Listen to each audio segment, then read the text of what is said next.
To get from 51 billion tons of greenhouse gas emissions to zero, we need to change the way we make just about everything in the next 30 years.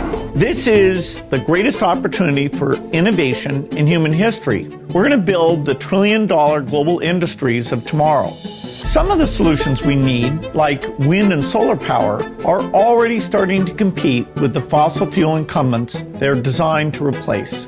But for many of the newer technologies, we need to bring down the cost and demonstrate that they work in real-world situations. And so I have to invest in large-scale commercial plants, which are often too risky for traditional investment. We need to innovate not just in the technologies, but in how the public and private sectors come together to build this scale. We've seen this work before with solar energy.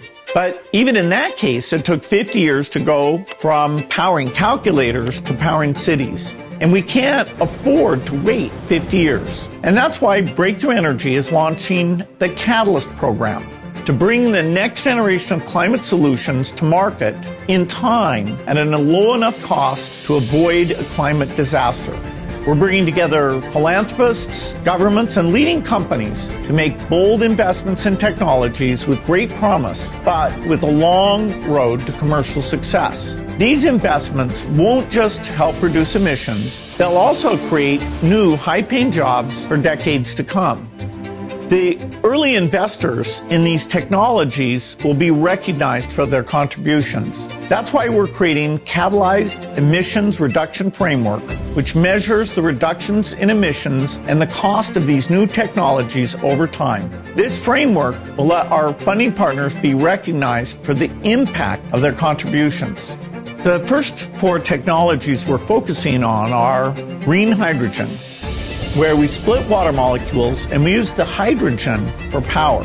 Second is long-duration energy storage, so we can use intermittent sources like solar, even when the sun isn't shining.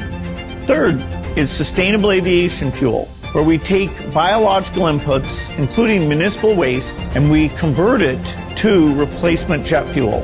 Fourth and finally, direct air capture, where we literally take the carbon out of the air and store it away where it'll no longer cause any heating. In science, a catalyst is a substance that accelerates a chemical reaction. Our Catalyst program is designed to accelerate the journey of innovation for the technologies we need to avoid a climate disaster.